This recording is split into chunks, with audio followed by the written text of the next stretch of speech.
Hello everyone, my name is Wanzi and I'm going to be your coach for the new season. I just wanted to bring you all together, just to have a little bit of a chat and see what we all think about our chances for the upcoming season. Why don't we start with you, Urshifu? How are you feeling about the team? Well, I'm feeling pretty good about it, if I'm being honest, Gaffer. I think we've got a really good squad this time round, and I'm feeling really confident. Yes, I'm feeling pretty confident as well. I think we can really ruffle some feathers this season. I agree, and while I don't particularly like any of you, as long as you all provide me adequate support, I'm pretty sure that we can absolutely steamroller this season. That's great. I'm really happy that you all think like that.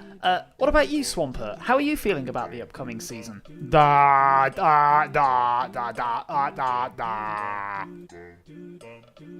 Excuse me? Da da da da da da da da. What the devil is wrong with him? Da da da. Bush did 9/11. Da da. Everyone okay with pretending this meeting never happened? Oh god, yes, indeed. Yes, please. Fantastic. Yay. How's it going, guys? My name is Wanzi, and welcome to the UPBA.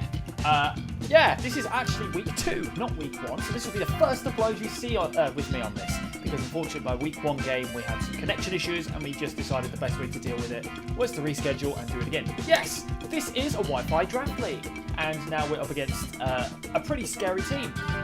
My opponent's team will appear on screen somewhere around there, I guess. And yeah, you can see that they've got a very, very stacked team, very scary team. And I will show you what I've bought in just a second. But yeah, first up I want to say big thank you to my opponent, Grandmaster Dre. Awesome guy, really helped me out with, with setting all this up. Big thank you to Gray for also helping me try and set this up. And yeah, we're doing the Wi-Fi draft league, so I'm really excited. So yeah, let's get into it. Definitely not drinking naughty drinks.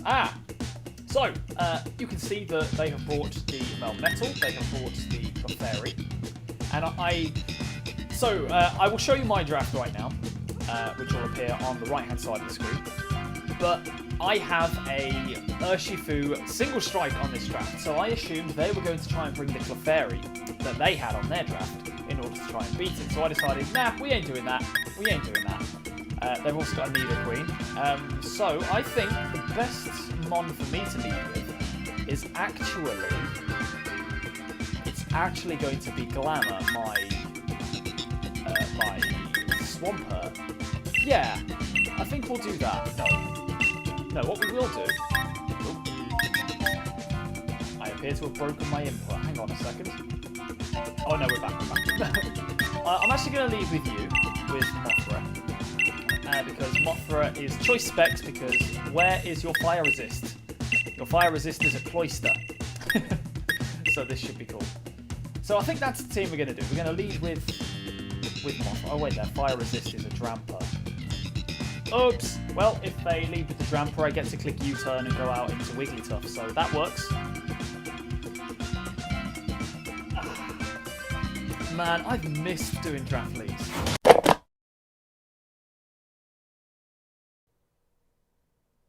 Hi, this is Wanzi from the future, and unfortunately, past Wanzi made a boo-boo.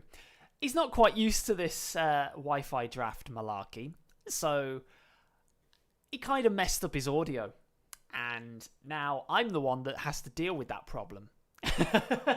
So unfortunately, this one is not going to be a live com. It's going to be a post com, and I'm going to talk you through it, and we're going to see what we're going to do. So yeah, you're going to have my beautiful face instead of that ugly, disgusting face. So, yeah. So, yeah, let's do this. This match was a very good one. It's a very, very good one. There are some unfortunate things on both sides. But, yeah, let's get into it. Dre's trainer card is incredible. I love that. That is so good. Like, absolutely adore it. It's fantastic. But, yeah, this was a very good match. Now, I decided I wanted to lead with Volcarona because I thought I might be able to bait the Grimmsnarl into taking a Choice Specs Fire Blast, and the only way that Grimmsnarl lives is if it's max HP, max special defense. Any damage on this Grimmsnarl is fantastic. It literally, if I can land this Fire Blast, turn 1, I am the happiest person in the world. He goes for Thunder Wave, and I'm like, yes, okay. I've baited him. I'm going to go for Fire Blast. Oh my god, we're going to kill it, and I miss. The very first turn of my Wi-Fi draft career on Sword and Shield starts with a missed Fire Blast from a Specs Volcarona onto a Grimmsnarl. So that is not a very good start at all. And it leads me into having to make the switch into Magnezone to take whatever hit comes out. Now this Grimmsnarl over here is going to go for Light Screen, which is going to hamper me so much. I am not in a good position right now. Personally, this thing should be dead, or at least severely weakened, and having to switch out, and I would have been able to get rid of this threat. But unfortunately, I have to go into Magnezone, go for the Flash Cannon, because I need to get damage off, and the Nidoqueen's going to come in and take this like an absolute tank. It's going to eat this right up. Nidoqueen is going to eat this up like an absolute monster. But this is a bit of a problem. Even with that special defense drop, I do not two-shot it, and I'm pretty sure I do not outspeed. So I have to make a switch. Now at this point, I only have 2 Pokemon that I would ever want to switch into this thing, because this thing could have Sludge Wave and destroy my Wigglytuff. I do not want damage with Spectrier, and the 2 Pokemon are Flygon to switch into Earth Power, and Swampert to switch into everything else really. So I'm going to go out to Swampert, because I'm like, I need to see what this thing's set is, I need to take damage, and it's going to set up a Toxic Spikes. And that is going to put so much pressure on me that I need to get rid of these things. I cannot allow Wigglytuff and Spectrier to get poisoned, because chip on Spectrier and chip on Wigglytuff is going to add up over time and really, really struggle. I could be picked off by that Cloyster if I'm not careful. If I don't get rid of these Toxic Spikes and allow too many things to get poisoned, I'm in trouble, so I need to get rid of them. So I'm going to basically go for Earthquake here, just to get a bit of damage on something, because nothing is poisoned yet. Flip turning right now wouldn't do me a great deal of good, because the Light Screen's still up, and no matter what comes out, it can take a hit. So I'm going to go for Earthquake, and the Clefairy is going to eat that up, which shows me this is probably a physically defensive Clefairy. This Clefairy was here because Urshifu is on my draft, and it was going to be the designated Urshifu switch in. I didn't bring Urshifu, which allowed me to kind of build the team a little bit more against that. So I'm going to flip turn on the Clefairy, and I'm going to go right out into what it do. It's going to take a little bit of time for me to do it, but I'm really basically just weighing up whether I wanted to go into Magnezone or wanted to go out into Flygon and defog these spikes away. I opt for Magnezone because I think this thing's going to teleport, and I'd rather just have something in that is able to do damage. If I can force the Nidoqueen back in, I can force a switch out into Flygon and potentially get a bit of momentum back that way. Flygon does not have Earthquake. My Flygon does not have Earthquake. I need to bluff that this thing has Earthquake. The Light Screen's gone, which is fantastic for me, but I cannot risk my Magnezone. Magnezone is too free. There are too many Pokemon on Dre's side that I can switch Magnezone into and just get a free kill. It's super, super easy. So we're going to switch out, and we're going to go out into Flygon on the potential Earth Power, which we do, and we get that call right. Ice Beam there would have ended my life, but we get the Earthquake call completely right. I'm going to have to click U-turn here. I do not want them to switch out. Well, obviously, I don't have Earthquake, so I have to bluff it and have to hope that they think I've got Earthquake. And I'm going to go for U-turn because I can't do anything else. Draco Meteor will not kill from where it is, and U-turn just needed to be done. So unfortunately, they stay in and leave me with a really sticky switch in. My only switch in here would be either Volcarona to take an Ice Beam, or Swampert to take the Ice Beam and get poisoned. And unfortunately, those spikes have left me in a position where I don't really have another option, and I have to switch out to Swampert. Swampert needs to be my switch in here. You can see me here. I'm scrolling up and down, thinking, what do I do? What do I do? Because I'm thinking, is there another play that I can make that would get me a bit more momentum and be able to pull myself back into the game? I do not have one. The best option I have is to go out into Swampert. And that is a problem, because I brought this thing expressly for the sole purpose of switching into Melmetal. And now it's poisoned, now it's taken an Ice Beam, and now I'm in a bit more trouble. That's a quarter of its health gone, it's poisoned, and I don't have any way of getting rid of it. I can wish into it at some point, but it's still going to be taking chip, it's still going to be worn down easy, and it's not going to like taking repeated double iron bashes. So I'm going to flip turn here, because if this thing lets me chip it with a flip turn, that's fantastic. That's just what I need. But they're not going to. They're going to go out into Karibo the Clefairy, and I'm going to flip turn on this thing, get some chip, and switch myself out there. Right back out there. Now, it's going to take me another little bit of a while to think of what to do here. But what I'm going to do is I'm going to end up switching out into my Magnezone again, just to threaten this thing out, because I can kill this in one shot with whatever I switch into. I can kill this in one shot with basically any of Magnezone's moves at this point. So we're going to do that, and we're just going to get a big chunk of damage on whatever decides to switch it. So the Magnezone comes out, and we're going to click that Flash Cannon because, as I said, Magnezone puts so much offensive pressure on his team. Choice Specs Magnezone rips through him. Absolutely rips through him and does a hell of a lot of damage. Unfortunately, I'm not Choice Specs. But yes, basically I do a bunch of damage with Flash Cannon, and they're going to allow me to chip down the Nidoqueen very heavily here. It's going to do a lot of damage because Light Screen's no longer up, and that is huge. That puts that thing in range of an Earthquake and a Draco Meteor. So we're going to make the hard switch back out into Flygon here, because they cannot Ice Beam me, because if they Ice Beam me, I Flash Cannon again and kill them. My switch here has to be Flygon, which is exactly what it's going to be. We're going to switch out into Flygon and hope that they click Earth Power, which they... Wait for it. I'm holding. Wait for it. Do! And we get that prediction spot on, which I'm absolutely buzzed about, because that means we can basically pressure this thing. And as long as I don't reveal Earthquake, or like reveal that I don't have Earthquake, they're going to be worried about switching into me any day. So we're just going to go, we're going to click ourselves that tasty, tasty U-turn right here. And we're going to get some momentum. Or are we? No, this is the turn. This is the turn where we click that Draco Meteor, thinking that we can kill it because it's going to stay in like it did last time. But unfortunately, we get that call wrong. And by revealing that I have Draco Meteor, I've put myself in a bit of a bad situation.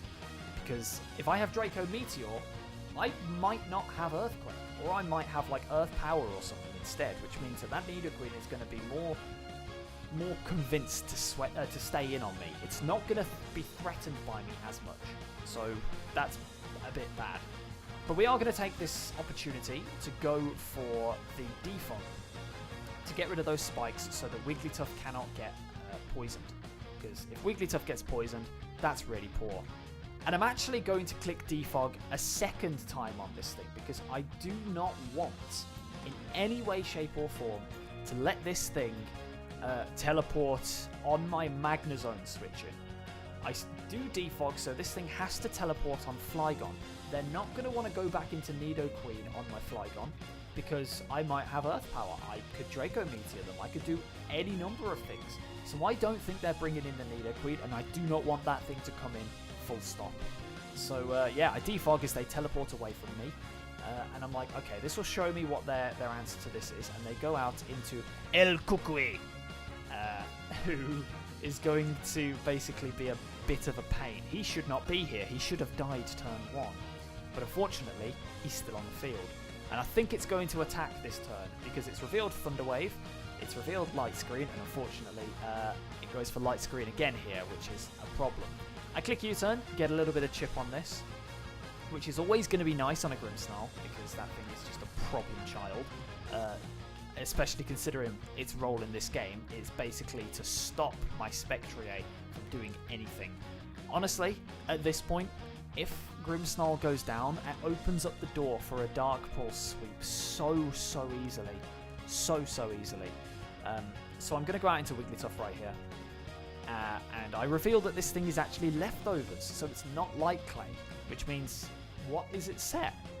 I have no idea what this thing's set's going to be. So I'm going to threaten this thing out. I'm going to go for the Wish and see what it wants to switch out into. In hindsight, the switch here was very obviously going to be Nidoqueen, which is a problem.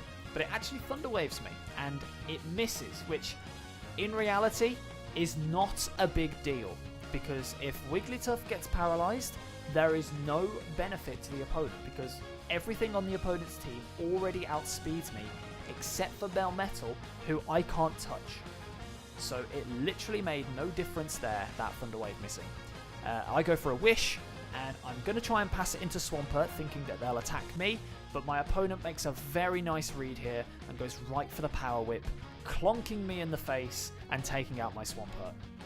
So I took that opportunity to try and get a little bit of health back on my Swampert, and that is a bit of a problem. That leaves me in a bit of a sticky situation, because now I don't have my Swampert to switch into Melmetal later, and I have to dance around that thing quite a bit. So my switch in right now is probably going to be very important, and the reason for that is because if I get this wrong, I invite in the Nidoqueen and I have to take a hit and die. I'm going to go out into my Magnezone, and I'm going to click the Flash Cannon because it's free. They have no switch-ins except for a Melmetal, and if Melmetal comes in, I get to Volt Switch out on it because, yeah, Analytic is fun. So they're going to withdraw the El Kukui, and they're going to go out into the Melmetal, who's going to take this Flash Cannon and reveal to me that they are probably some kind of choice band set, because that does not look... well, maybe it did. Basically, it's a fat Melmetal, and it's got a lot of health, so it's not great. Under the light screen, it's going to take basically nothing from that. Reveals to me it's probably some kind of choice band set, because Melmetal should not have taken that as well as it did. But light screen helped it out. What am I trying to say? I'm trying to say that the damage from light screen fooled me into thinking that this was Assault Vest. So I'm going to click the Volt Switch on it and switch right on out of there. Also, if there was no light screen, that thing was probably dead from that. But we're going to go right out into Mothra to take a hit. Now, the way that I EV'd this Volcarona means that unless the Meltan has a significant amount of speed EVs, it cannot outspeed me when it's paralyzed. It cannot. It just straight up can't. And we're going to take this double Iron Bash very well. We're not going to get the burn, unfortunately. That would have been huge right there. 30% chance would have been fantastic, but we're not going to get it. And now we're in a position where we get to fire off a Choice Specs attack. But they do have the Dramper that they can switch in, so I'm a little bit worried about that boy right there. So we're going to click our move and see what they switch into. And they are going to go out into Snoop Dragon right here, who appears to be a very specially defensive set. And we're going to get paralyzed, so we get no chip on it, which is not very good. A Bug Buzz right there, a big bit of damage on this Dramper would have been very, very good. Would have been fantastic. But we don't get it. We do not get the chip. We don't get to kill the Grimmsnarl. We don't get to chip the Dramper down. And that is a problem, because the two things that are stopping my Spectrier from clicking its two stab moves have skillfully been able to evade two moves that would have done significant damage. My Volcarona is just not at the game today. So we're going to click U-turn, because technically we haven't locked ourselves into anything, and it's going to do a big chunk of damage. Nice little bit of chip. And we're going to get a free switch out here into the man, the myth, the legend that happens to be the Wigglytuff. And we get to be, we're going to be able to click Dazzle Beam and do a bit of damage to this thing, which is going to be very, very nice indeed. We're going to frisk and find out that this thing is leftovers, and it's going to go for a Hyper Voice, which would have killed Volcarona and does a significant chunk to Wigglytuff, but it's not enough. Now we've got a problem here. Every time Wigglytuff is in, it invites in the Nidoqueen. And that's a problem. I brought Ice Beam to try and peg the Nidoqueen on the Switch, but it's not working out because I haven't been able to click it because I'm worried. We're going to go for Wish right here because, you know, get some health back. And as you can see, the Nidoqueen comes straight back in. My Ice Beam, and I want to say this, my Ice Beam would not have killed the Nidoqueen right there. We are going to click Teleport instead of Wish because I'm a dumbass. Yeah, it wouldn't have killed the Nidoqueen, so there was no point in me clicking it. So we're going to teleport, get a bit of momentum, and go out into the man, the myth, the legend, or the girl, the myth, the legend, that is Saru. There is no need for me to go into anything else right now. Saru is the only thing that can outspeed this Pokemon. The literal only thing. And that is a problem, because I'm in trouble. Like, Saru and Spectrier, Flygon and Spectrier are the only things I have that outspeed this freaking stupid Nidoqueen. It's a massive problem, and it's put me in a really bad situation, and I don't like it. But they're going to switch out, luckily, as I click the U-turn, so the Clefairy's going to come straight back in, and I'm going to get a free-ass switch out into my Magnezone, which is exactly what I wanted. There's no light screen up, and now I get to click Flash Cannon. Super, super free. Super, super free. And that's fantastic. That's exactly what I want to do. So, yeah, we're going to let that happen. And pretty sure they just let this Clefairy go down right here, because they don't really have another way to do it. So the state of the game at the moment is very, very finely balanced. If those turns of hacks hadn't happened, I would have been very far in the lead, but I'm having to dance around and play super, super carefully and try and make picks and pivot myself into a position where Magnezone gets to switch in for free. They are not going to be able to switch into Melmetal here because a Thunderbolt does a significant amount of damage, if not taking it out. My Volt Switch means I get a free pivot out, so their one switch is to go into the Nidoqueen. And the last 4 or 5 times they've been into this Nidoqueen, they have clicked Earth Power.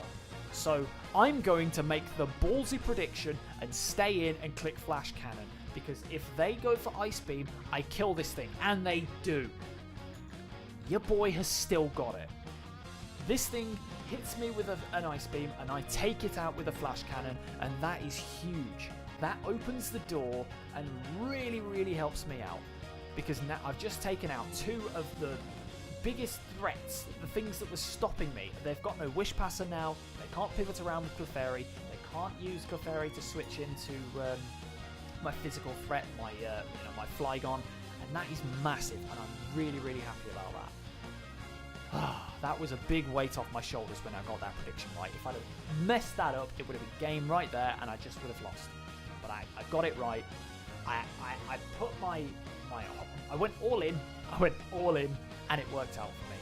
So they're going to go out into the Melmetal. They've calced that they can live a Thunderbolt, and that's fantastic for them. So I'm just going to click the Volt Switch right here. That's exactly what I'm going to do, because I can freely do it. There's no risk for me to do it. I'm a lot faster than this Melmetal. There's no chance of it being Scarf and hitting me with a high horsepower or anything.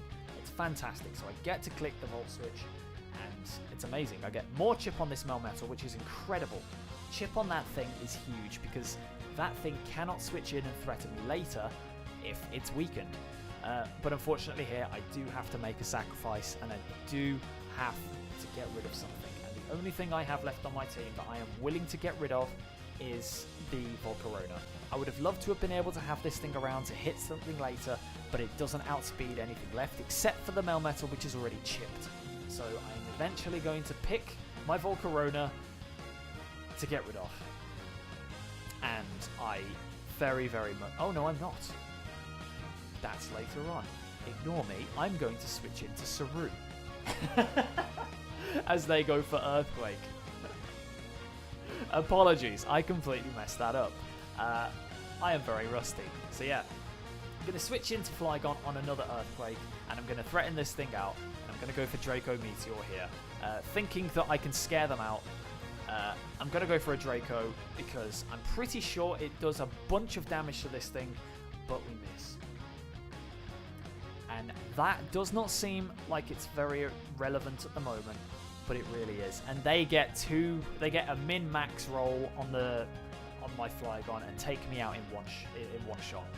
That is a problem, because now I don't have a Flygon, and I'm in trouble. So yeah, I don't really know what to do from this point. So my thought process is every time something goes like that, I have to get out into Magnezone and I have to put offensive pressure on. So their switch here is probably going to be the Drampa. So I'm just going to click the Volt Switch as they go into it, and I'm going to do a bunch of damage and then be able to switch out freely. I can't click the Flash Cannon just in case they stay in, because if I do, then I'm in trouble basically. If they stay in and Earthquake me, I'm in a bunch of trouble.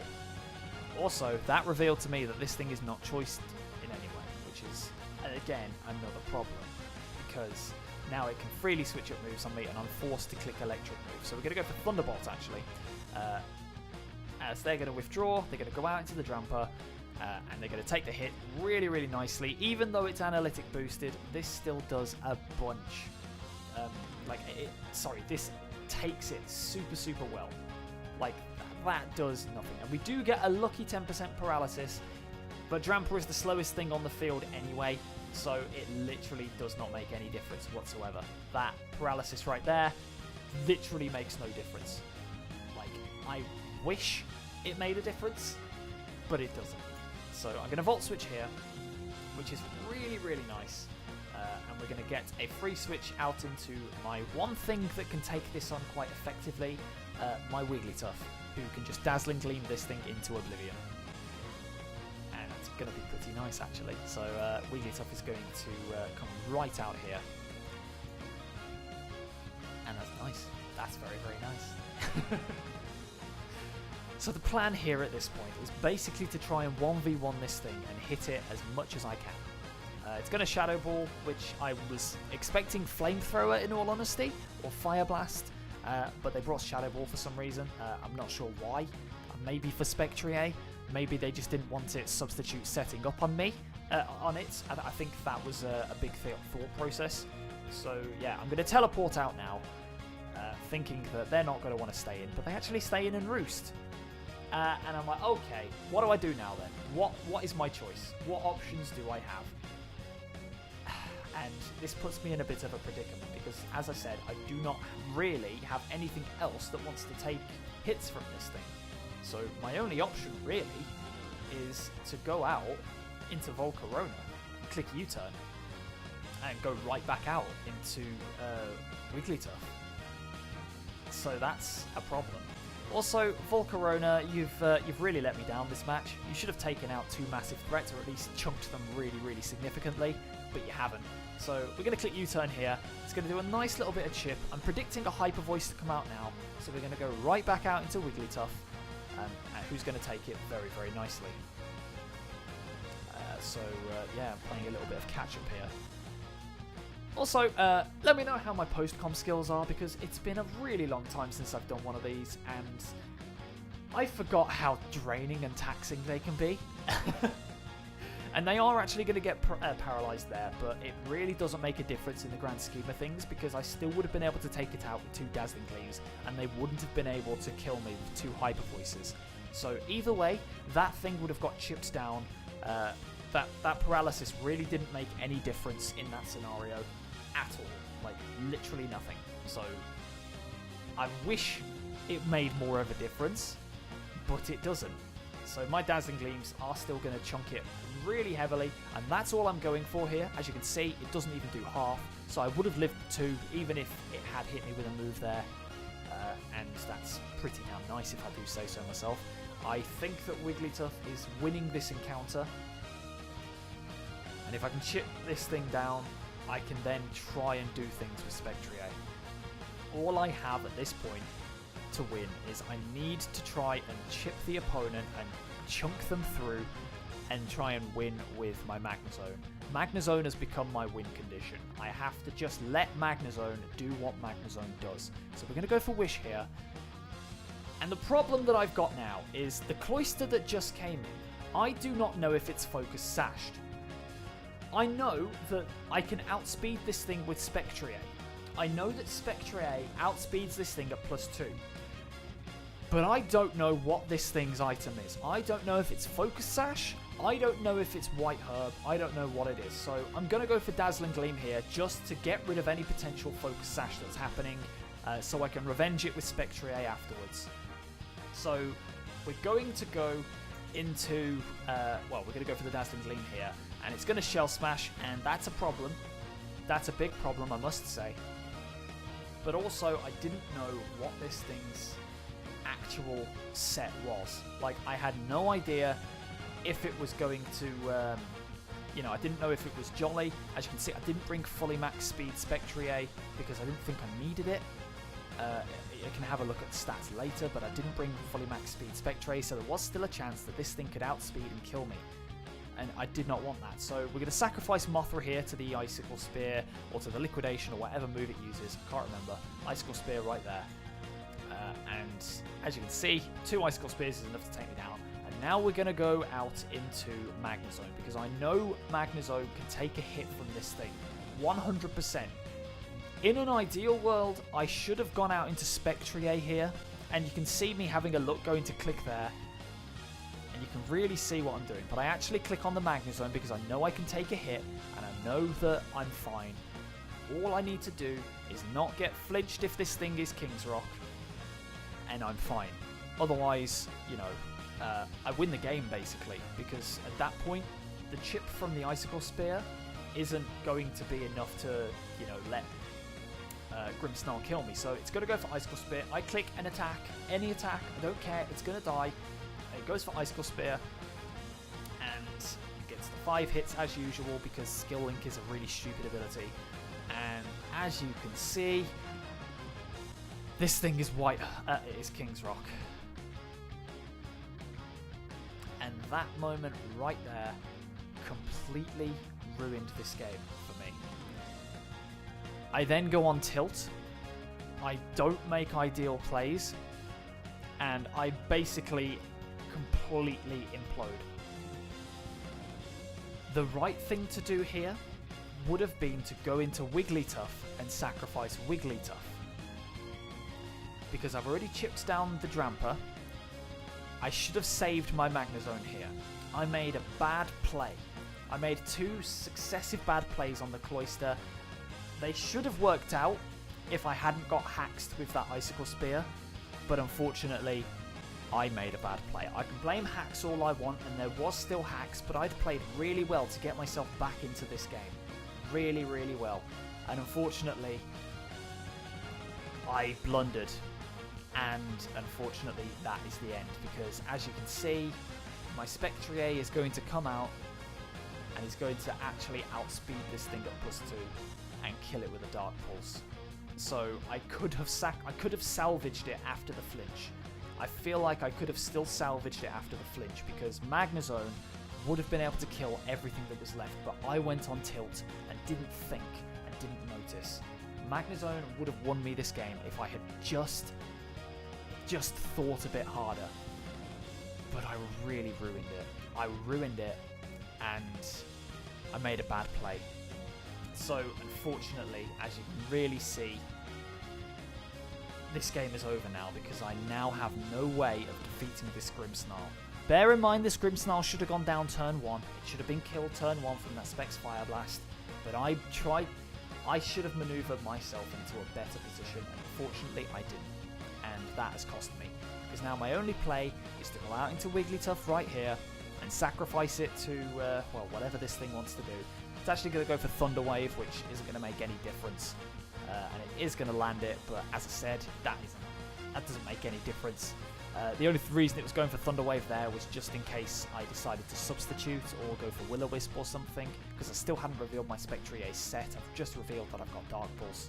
But yeah, now I'm in trouble. I have to go for Dazzling Gleam here, which obviously is a problem, because now there's a Melmetal staring me down. And funnily enough, something that I didn't think would come into play actually did come into play, because I did do some calcs after the game based on my opponent's sets, and this Dazzling Gleam, if I had connected with my Draco Meteor earlier with Flygon, would have taken out the Melmetal.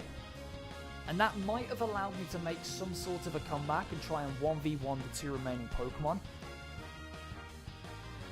But I got haxed to hell. I really, really played this game.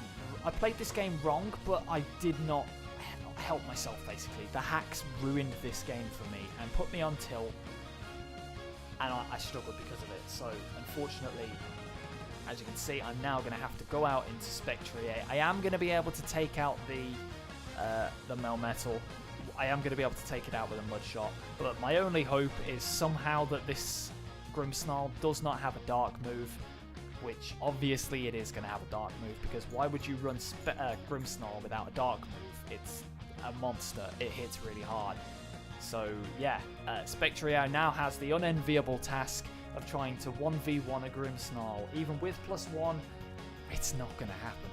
It's not going to happen. I'm going to go for Mud Shot, which might have 2-hit KO'd in another world, in another life. if for some reason it didn't have a dark move, I might have been able to still salvage this game, and it would have 2-hit KO'd, maybe in another world with min-max rolls, or maybe a crit, but the Darkest Lariat's going to come out, and it's going to take me down, and that is going to be the end of this match. Unfortunately, we are going to start off this season with a very haxy 2-0 loss, which I feel like I kind of threw. If I'm being totally honest, I feel like I kind of threw that game, and I really shouldn't have. But yeah, unfortunately, we're starting with an 0-1 record, and that's not going to be great. So that's not the greatest at all. So yeah, I will say thank you very much to my opponent for playing. That was a very, very good game. They were fantastic with me, and shout out to them for rearranging and helping me out with setting up the actual game. And yeah, it was really, really fun, but unfortunately it just wasn't my day. I kind of ruined it for myself, and that is going to be today's video. So thank you very much for watching, guys. I really appreciate you. If you could hit that like button and that subscribe button, that would be amazing, and I will see you in the next week where we are playing against Gravy and his Vancouver Titans. But until then, look after yourselves, look after each other, have a great day, and I will see you later. Bye-bye.